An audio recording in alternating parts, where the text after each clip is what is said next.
thank that gentleman for his remarks and recognise the government whip from Oxford A.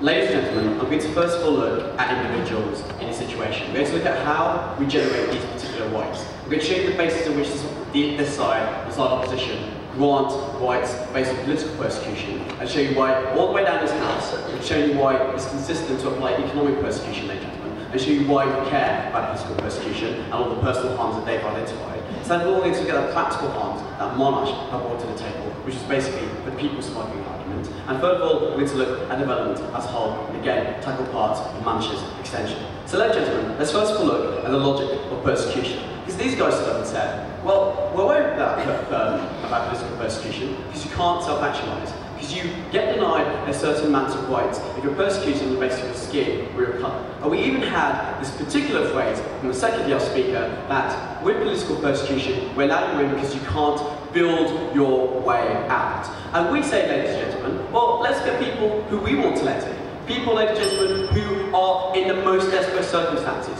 who don't have food to eat, ladies and gentlemen, who have no chances of having a right to an open future. We say, we argue down the line, ladies and gentlemen, all the way, that it's perfectly consistent to accept that these people can't actualise their rights. That freedom of movement, political freedom of movement, religious expression, no thank you, don't mean a thing, ladies and gentlemen, if you don't have the ability to get yourself out of extreme economic heat. So if these guys are going to argue that somehow, in this dire economic situation, you can build your way out, I'd like to hear them do so, no thank you. But moreover, to make every analysis, ladies and gentlemen, and while you can't make this argument that, well, you know, we didn't have to care about them, you know, we already helped them in other ways. So what we argue, ladies and gentlemen, is that the immediacy of the situation requires an immediate solution. We say stay at borders, no thank you, are arbitrary. So will you make the argument that, well, you know, there are racists in society, that's why we can't take this particular policy. We say we can't accept the fact that they're racists, my ladies and gentlemen, because we say that's not how you generate rights. You don't generate rights based on what other people think, ladies and gentlemen, what bigots in society think.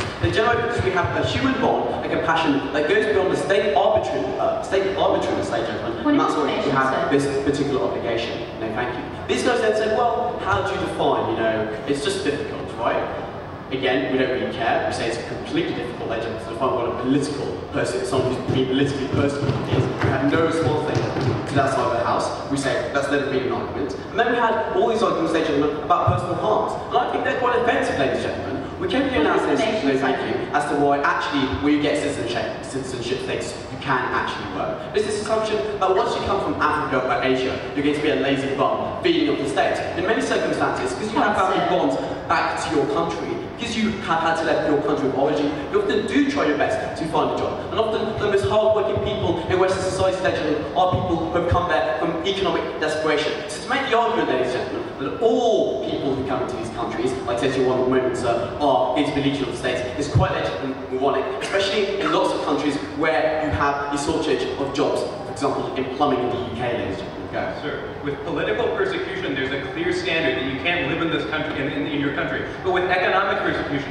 there's no kind of distinction, there's no kind of standard. Tell us where you're drawing the line. You just said, with political persecution, you can't live in your country, you can't survive, you can't generate any sort of rights. We say that exactly applies to those people on extreme difficulty. You can't stay in that country, because if you stay in that country, die, you have no actualisation of your rights, ladies and gentlemen. We say the two are parallel. No, thank you guys. So that's why, ladies and gentlemen, we say that's problematic. We don't buy Monash's line that, you know, it's going to be a drain of the state, therefore racists are going to lose, like, the political will to actually help the developing world is going to lose out, ladies and gentlemen, simply because we say people are compassionate. We say people do realise that we're in an extreme situation, you have to help here. No, thank you. But let's take a look at the practical harms. Because these guys stood up and said, well, you're going to get a problem of people smugglers. And what Samir told you, ladies and gentlemen, was that incentive already exists right now. When you have the possibility of going to a country and being able to hide there as an illegal immigrant or an illegal sex worker, ladies and gentlemen. The even possibility that creates a total incentive, ladies and gentlemen. So we don't see how we get to increase the net incentive that much more. And we say, ultimately, ladies and gentlemen, even if we can see that we don't, we say, ladies and gentlemen, that's never an argument to stop actually helping people live. But moreover, we say, track down on people smugglers, ladies and gentlemen. We say you can do that as well and still generate these particular rights. So don't see, ladies and gentlemen, the people smugglers argument being anyway convincing. But let's get this key issue of development, ladies and gentlemen. That's what I want to look at. First of all, no thank you. There's this issue, we should focus on development. Well, we say, yeah, of course they're not mutually exclusive. But also, there's this distinct difference between short-term, immediate help, ladies and gentlemen, and long-term aid, which is going to affect countries in 10, 15 years, 20 years' time down the line. No thank you. Then was this issue of comparative advantage, given to us by Yale. I'll tell you in 1 second. They say, well, countries lose their comparative advantage by taking this policy. I find it quite funny, ladies and gentlemen, these guys were worried that people are going to be exploited in New York, yet they're worried that they won't be able to be exploited in the developed world, and being able to be used as cheap labour. We say that's quite up. Go. So if the right is universal, are you taking all poor people from the third world? No, because what we realise is that the basis of you being a human being is being able to self-actualise and generate certain rights. So except if you're poor, your ability to do that is limited, ladies and gentlemen, but it's not totally denied. We still say you have some ability to self-actualise, you have some ability to at least have an open future, to have some life projects, ladies and gentlemen. But we say we have no ability to have life projects, we have no ability to self-actualise. We say that delegates you as a human being, that relegates you to a second tier, and that's when our obligation kicks in, ladies and gentlemen. We say on a practical level, yes, we can't accept everyone, we have to accept the most needy.